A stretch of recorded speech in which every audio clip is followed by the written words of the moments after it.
Hey, folks, thanks for tuning into the BAM Podcast. I'm your host, Mike Lafferty, here with legendary sci-fi novelist Michael Jan Friedman. How you doing, sir? Doing very well, thanks. Thanks for joining us. And frequent co-host and head of Ghost Show Press, Christopher McLaughlin. How you doing, sir? Oh, I'm on a summer break. I don't get any better than this. Life of an educator gets mighty nice in the summertime, huh? Oh, yes. All right. I have to play our contractually mandated intro music. Give me just 1 second. And here we go. After that, gentle listener, that you're listening to a high-quality, high-production value podcast. So, Mr. Friedman, you were kind enough. We met earlier this year, or late last year. You wrote a story for my zine, Blaster Bolts. But we're here today to talk about your new Kickstarter. Let me share that page right now. And, I'm a superhero fan. I'm ashamed to say I didn't know you guys were doing this. You were doing a shared superhero fiction anthology with a lot of other talented writers called Phenomenons, Season of Darkness. Could you tell us a little bit about this? Yeah, well, this is our second book. The first one was Phenomenons, Every Human Creature. We kickstarted that a year ago, and that's just waiting for some signatures before it goes out to backers. And shortly after that, it'll be available on Amazon and BarnesandNoble.com. This is being kickstarted. This second volume is being kickstarted right now. And the Phenomenons, and yes, there is a word, Phenomenons. There is a plural, phenomenon. It's not the preferred one, but it is in the dictionary. The Phenomenons are they're superheroes, and in their world, the financial crisis of 2008 was never really resolved. So everybody's kind of society is kind of operating under the burden of the financial crisis year after year. As often happens, the poor get poorer, but the rich get richer, and so society is shaped and ruled by a bunch of really what are American oligarchs, and we call them the captains of industry. And they're responsible for most of the, I guess you'd say, the evil in the world. But all in the name of chasing the almighty dollar, and the people who suffer are the common people. So shortly after the crisis hit, a character named Grey Guardsman appeared and conducted essentially a one-man battle against these forces of injustice, and he inspired a generation of superheroes. Prior to the first book, Grey Guardsman disappeared. He's believed dead, and these other heroes are kind of left leaderless, but they carry on the fight as best they can. And then there are rumors that Grey Guardsman is back, and in fact we do see him here and there in the first volume. One of the things that I wanted to make sure was a part of our Phenomenons world was an integration of characters. So characters are constantly popping up in each other's stories. I feel like that makes the world seem more real, and it's more interesting. When Marvel started up, one of the things I loved about it was that, Spider-Man would show up in the Fantastic Four, and Daredevil would show up in Spider-Man, and he might be a featured character, or he might just be swinging around in the background or showing up on TV or something like that. And it made it seem more real, and it was always more interesting to see your characters interact.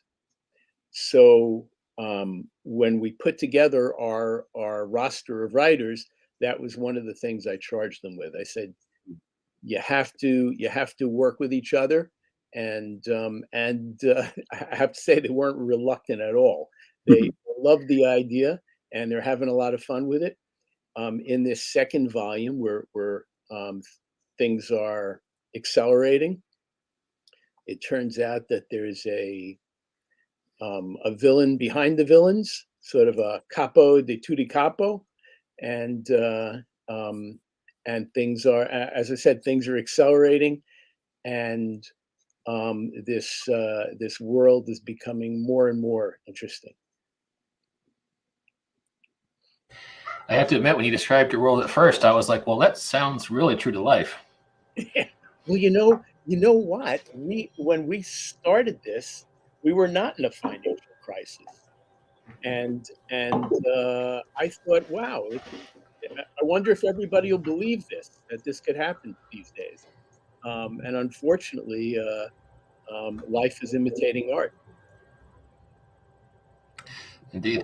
I was just reading your Kickstarter page. I was really struck by the story of Crazy 8 Press, how you guys kind of banded together after the destruction of Borders to have your own platform. Could you talk about that a little bit? Sure. Well, this is like in 2010.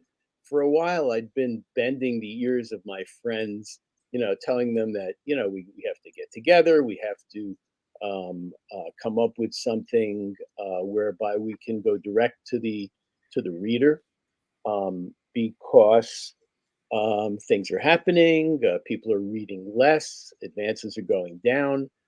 Publishing companies and retailers are becoming shakier and shakier. And people were going, yeah, Mike, yeah, that sounds interesting, but they weren't really listening.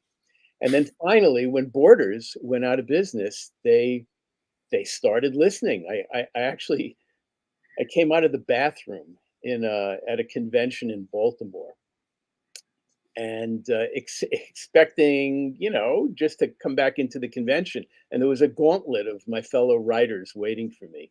And they said, "Okay, Mike, we're ready to really listen." And I said, there are things going on that are jeopardizing our ability to communicate with our audience.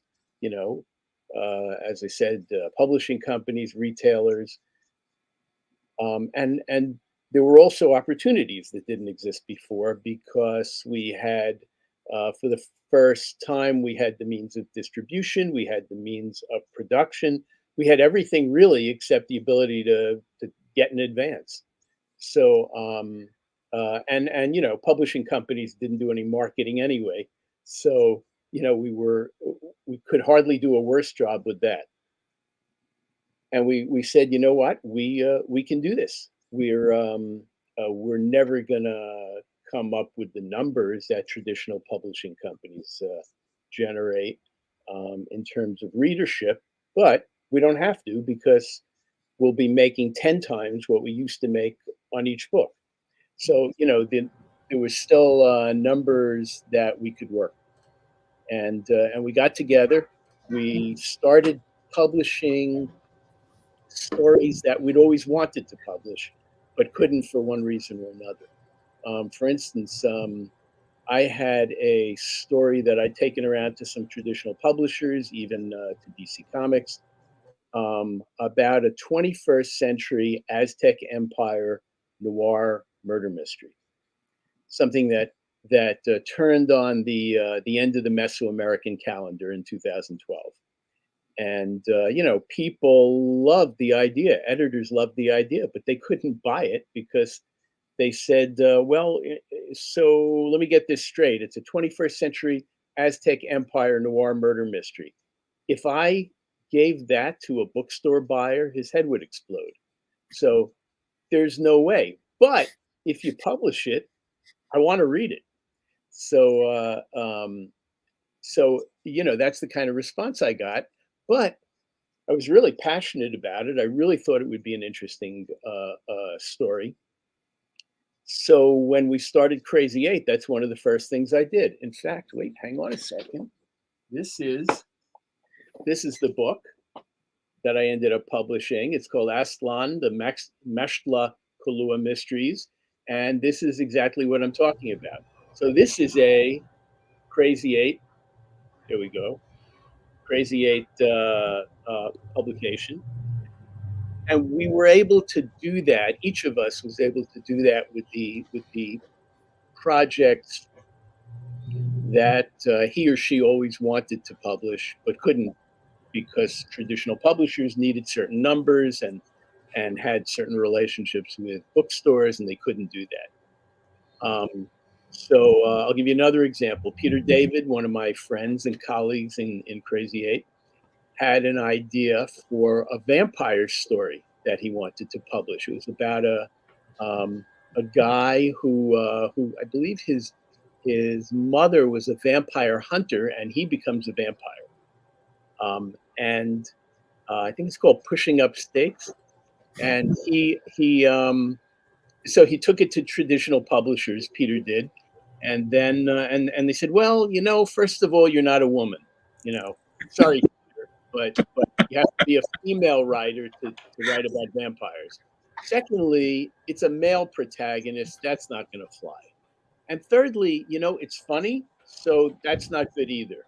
So Peter couldn't publish that with a traditional publisher, but he was able to do it with Crazy Eight Press to great effect.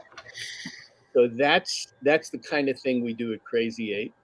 Our website is crazyeightpress.com, and you'll find 60 to 70 titles in inventory there now, and not just mine, but those of all our other writers. And there's now 10 of us in Crazy Eight Press, which I guess is the crazy part. And so this is Phenomenons is a Crazy Eight Press project where we have all 10 of our writers working on it, plus some very good friends and very talented friends, including Dan Hernandez, who's a movie writer, and Jeff Thorne, who does most of his work on television, and Alex Segura, who's working on whose book Secret Identity is getting lots and lots of great press. Yeah, I heard about NPR earlier this year for that public domain superhero he's bringing back. Mm-hmm. So we have great writers, and they're all pumped with the opportunity to play in this sandbox. So things are looking good for Phenomenons. Do you guys do everything through crowdfunding, or a few different avenues, or how's that work for you? Generally, what we do is we crowdfund, and Okay. then we with Kickstarter, and then we put the property up on Amazon and BarnesandNoble.com, Mm-hmm. and we sell subsequently. We sell through them. You're what, Amazon? Oh, you said Amazon. Sorry. Yeah. Wow, that's really interesting.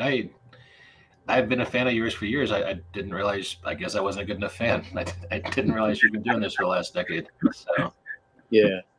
So it's fun. Kickstarter is always, when I started doing Kickstarters, I had a lot more hair. I don't know if there's a coincidence there or what. But it is stressful. And Mr. McLaughlin, right above you in the Brady Bunch grid, he is running a Kickstarter right now, and I think he's riding that roller coaster as well. Yeah. It's fun in a way because I like the action, but it's and it's great because I'm working with a great group. They're not just great writers; they're great people and great promoters, and they get the word out, and it's fun working together in that regard. But it's stressful. You look at the Kickstarter, and you wake up in the morning and you go, "This is where we were last night. What's going on here?"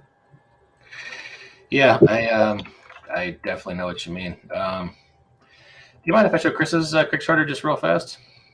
No, sure. Oh, I don't make you uncomfortable, Chris. Sorry. I don't want to steal anybody else's thunder. Okay, all right, no worries. Chris is also funding an anthology, so it's a similar kind of deal. But well, so this is really cool. Once again, we've got the Kickstarter link. Let me put that back up. And let's see, how many more days do you have left on this one? We have 10 days left. I think it's 8. I think 9 o'clock, I think we'll have exactly 10 days left. So you're in that mid-campaign lull right now. Right, right. That's what happens. They recommend 30 days. We just got a backer. They recommend 30 days. I never do 30 because I can't wait that long. It's just, the first 3 days and the last 3 days are where all the action is, and everything in between is like watching paint dry, frankly. But I'm happy to see we just got another backer. That's great. Yeah, that was me. No, that was you. Oh, great. Okay. All right. Well, thank you. It is a situation where you have the first few days and the last few days and everything in between. Yeah. You guys don't do any stuff in audiobooks, do you? Some of us have done audio books, but I personally I haven't, which is not to say that I don't want to or that I won't. I just find that writing is what I love. I'd do it if I wasn't making any money at it, and I guess I like making audiobooks a little less. Fair enough. Chris, you've been quiet, sir. Do you have any questions, thoughts, comments? Well, I actually I was like a 25-year backlog of questions, mostly about your back catalogs. I don't want to jump in with old stuff till we were all done talking about your amazing future projects. Well, old stuff is good too. All right. Well, the one thing I've been wanting to ask you for 25 years is I have heard so many stories about the editorial turf wars at DC in the early 90s. And I've always had great respect for Dark Stars as a book and how you were able to negotiate a Green Lantern character and Donna Troy. Just curious if you had any, how do you negotiate that level of editorial turf? Well, it wasn't easy. Dark Stars started out because of an editorial turf issue. What happened is I was going into DC on my birthday, which what better way is there to celebrate your birthday than to go into DC Comics? I mean, it was great. And I was going to have lunch with Bob Greenberger, who's a colleague in Crazy 8, and Ryan Augustin, who passed away recently, but was a fantastic editor at DC. So they were taking me out for my birthday to Mickey Mantle's restaurant. So it was going to be a birthday, no matter what. But I figured as long as I'm coming in, I'll pitch some stories. And I went over to the editor of the Justice League and Green Lantern books, and gave him some ideas. And he was really busy, and frankly, he wasn't paying close attention. And he said, "Yeah, okay, Mike, but not right now. Let's try this another time." So I was a little disappointed, and I sat down at lunch with Brian and Bob, and they saw I was a little disappointed, and they said, "So, well, what is it about these characters that you love?" And I said, "Well, I love Green Lantern and I love Martian Manhunter. Those were the stories I was pitching."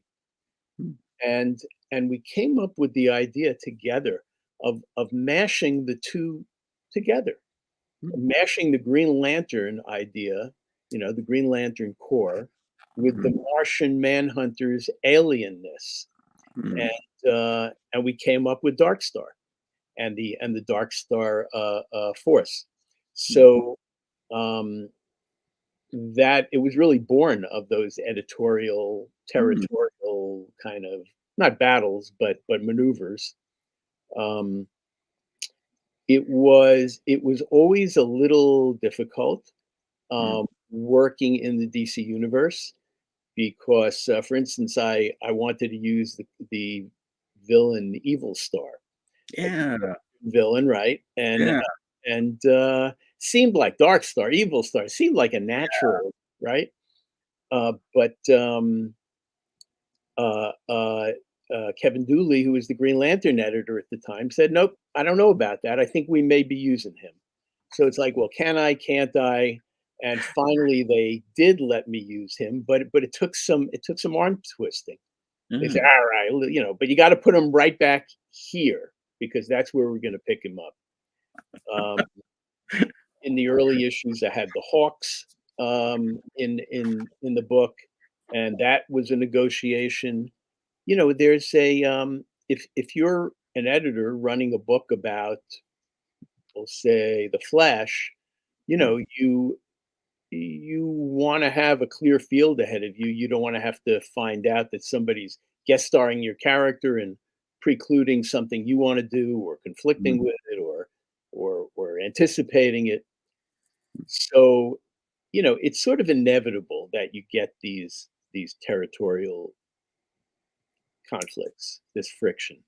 But fortunately, Brian, my editor, was a respected character at DC, and he had friends, and he was able to borrow these characters from his friends, including John Stewart and including Donna Troy.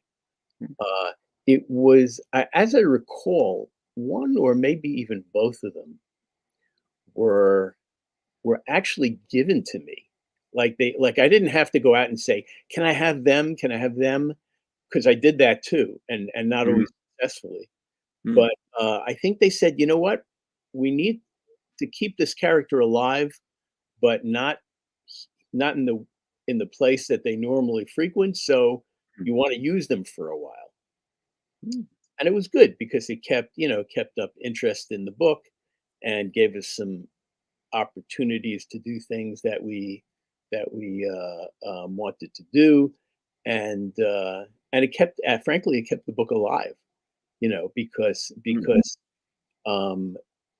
it ran a little over 3 years worth of issues, which was pretty good at the time. Oh yeah. And in order to do that, we had to keep it fresh, and we had to keep finding ways to generate interest.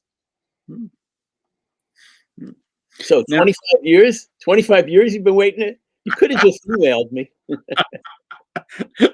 well, I always feel weird about emailing creators because you always assume they're busy and they probably have sheds to paint and rather than deal with their crazier fans. My shed is aluminum, so Yeah, I'm okay. I have time. It's hard to paint aluminum. Yeah, that's what I hear. All right, now secondly, I have to check out a rumor. Another 25-year-old rumor again. There was a rumor going around that you were pitching Deep Space Nine Akira story. Deep Space Nine. You mean to the TV show or Yes. to? Yeah. Well, what happened is I pitched. I had a writing partner for screen work, Kevin Ryan, and we started pitching as early as Next Generation. We pitched to Next Generation probably, I'm going to say 3 times, and we kept getting nibbles, what Kevin called nibbles, but no bites. So they would say, "Great idea, it's in development. Great idea, you can't use it because it conflicts with something in development." And we would, but they were encouraging. They said, "You're doing well. You're on the right track. Keep it up." So we pitched to Next Gen, I think 3 times. We pitched to Deep Space Nine once to Ron Moore. And then we pitched to Voyager and Jerry Taylor. And she actually took our idea. She bought a story from us. But just to give you an idea how difficult it was, everybody and his brother was pitching to Star Trek because you didn't have to have a track record. You didn't have to know somebody to pitch to those shows. They were very egalitarian. So we came in and pitched an idea that was essentially, at the time, the Kazon were the villains in Voyager early on. So we pitched an idea. It was based on Don Quixote, and it was Janeway plays Dulcinea to a Kazon Don Quixote.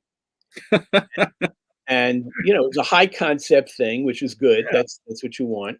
Yeah. And Jerry said, "I love this." It was Huh. one of like 6 that we pitched. We always tried to pitch 6. And she goes, "I really love this. Let me bounce it off the writing staff." Hmm. So, we'll say it was Wednesday morning. Mhm. She calls us Thursday morning and says, "We're buying your story." "You're buying our story?" Wow. "Yes, but I have to tell you, yesterday afternoon, somebody pitched something that was very much like it. And had you pitched today instead of yesterday, we would have bought their story." Wow. That's how close they came. Hmm. So you have to be not just good, but you have to be very, very lucky. And so we sold the story. It was produced with Joel Grey as the guest star. Yeah. Yeah. Uh, it was called Resistance, and we're very proud of it. Mhm. And unlike all these Hollywood stories that you hear, about, oh my God, they took my baby, they mangled it, I'll never do this again. It was wonderful. It was great. They had nothing but respect for us. They were inclusive. They invited us to come see a shoot anytime we wanted. Every time there Huh. was another draft, because the writing staff always rewrites because they Mhm. get paid for it. So every time there's another draft, they send us the draft. Mm. They were great, and it was a great experience, and we were very proud of the product. So did I pitch Akira's story? Is that what you're saying? Yeah, that was a rumor going around at the time, and I just Deep Space Nine is probably my favorite of all the non-original Treks, and I'm a great fan of your writing, and I was just always sort of hoping that was true, that would come to pass. It's entirely possible that we did. In fact, we pitched 6 ideas to Ron Moore. So it's entirely possible that, what, I bet you it was Akira's story. I'll tell you what, it wound up being a story in one of the Star Trek anthologies Oh, called, okay. and it was called Avenger. And I bet you that was originally Akira's story. Oh, okay. So now I'm not sure which anthology it was in, but Um, it was in one of them, and the story is called Avenger. All right, and I had one more writer to writer question. As somebody who's dealt with some licensed properties myself, Mhm. weirdest note you've ever gotten from an editor? Well, there's some very weird ones. Uh, Weirdest note I've gotten from an editor. Oh, okay, all right. Well, not exactly an editor, but okay. The very first Star Trek book I ever wrote was Mhm. called Double Double, and it picked up where the original series episode, "What Are Little Girls Made Of?" It picked up where that left off. Yeah. So it was about a Kirk android infiltrating the crew of the Enterprise, and our Kirk uh, um, is left to fend for himself. There you go. Exactly. Hey. Yeah. And so in that book, uh, there's when we sent the manuscript in for approval. At the time, there were 2 layers of approval. There Mm. was 3 actually. Well, there was Pocketbooks itself, but at Paramount, there were 2 layers. One was the licensing department, and the other was Gene Roddenberry's office. And there was a gentleman working there at Gene's office who probably wasn't, had Gene's interests at heart, but probably wasn't the best guy to be working with writers. Leonard Maislish? Was this No, Maislish? no, Leonard. I met Leonard. I met Oh Leonard. my God, you met Leonard? It wasn't him. Yeah, it wasn't him. Oh, So anyway, um, so we whatchamacallit? So we sent the manuscript in, and in those days we had to communicate with Gene's office by fax, and the fax machines were these cylinders, these huge these huge cylinders, and it would take 6 minutes to send a fax. So they sent us a fax. Here's, 30 things that we'd like you to look at or change or whatever. Here's our hit list, and you have to take Chekhov out of the book. So we said, take Chekhov out. Why? Right? What? There's 15 pages of Chekhov in that book. Lots of dialogue. Why? So we sent them back 6 minutes, right? Why do we have to take Chekhov out of the book? And the next day, we get a fax, and I guess on their end it was going. So 6 minutes of faxing, and they said, take a look at your star date. And there was a memo on the wall at Pocketbooks from Gene saying, ignore the star dates. We made them up as we were going along. Don't worry about them. Nonetheless, they apparently had figured out what the star dates were, and that Chekhov was not in the crew at that time. They said you have to use another guy, DeSoto, and instead. And I said, no, I don't want to do that. That's ridiculous. So we sent them another fax that afternoon. And when they got it, it said, okay, let's get this straight. We can change 15 pages of dialogue, or we can change the star date. And we got a response the next morning, a one-word response, yes. So instead of changing 15 pages of dialogue, we changed one numeral. Stayed in the book. That was probably the weirdest note that I had. Oh gosh! Wow, that's right?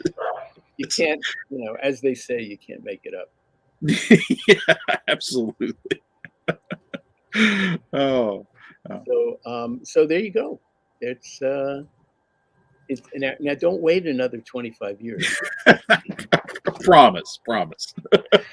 Well, hey, do you mind if I mention your story in Blaster Bolts just real fast before we wrap up? Please do. Okay. It's one of my favorite stories in this series of zines that we're going to be kickstarting into an anthology here in the near future. Mr. Friedman wrote us this great little story called Outlaw, and I'll put up a banner link for it. And you can pick up this issue for 99 cents, drive-through fiction or drive-through RPG, and it's almost the ideal space western. Just a ton of fun. And at 99 cents, how can you refuse? So right. I have to say, it was as we were saying off camera, it was a great opportunity to do something I don't normally do, which was a western, a space western, and I really got into it. And I was happy with the final product. So thank you for the opportunity. I should probably mention our friend Jacob Blackman did the cover there, and we were very happy with that too. Yeah, it's beautiful. It's beautiful. I like the rendering. I like the colors. Oh, by the way, we're looking at doing a volume 2 next year. If you're still up for it at that point. I'm there. All right, cool. So I will have all those links in the show notes, and please go find Michael's Kickstarter. 10 days left for Phenomenon Season of Darkness. Looks like it's going to be a lot of fun. And any closing thoughts before we wrap this up? Well, I want to wish. I'm sorry. Go ahead, please go ahead. Oh no, you go ahead. I just wanted to wish Mr. Friedman the best on all his future ventures, including something that stands up for creator rights and creator access, something I've always been a great fan of and have not always been on the happy side of that equation. And Godspeed and much success on your future endeavors. And thank you for so many great past stories too. Thank you. I appreciate that. And thanks for being a reader. I'm convinced that reading science fiction is a talent unto itself, because not everybody's attracted to it, because I think not everybody has the capacity to take the written word and create a world around it. Yeah. We're really, no matter how detailed we get, we're really just hinting. but really just giving you clues to what this world is like. And I think the reader's imagination is important in that equation because it fills in those gaps. And those who can do it successfully enjoy it, and not everybody can. Oh, yeah. Yes. Well, hey, thanks again for your time, sir. I know you're very busy, lots of deadlines. Chris, I know you're on summer break, but I appreciate you showing up as well, sir. Oh, I couldn't miss this opportunity. Thank you for having me along. All right. And to all our listeners, thanks for checking out the Banff podcast, and we will catch you next time.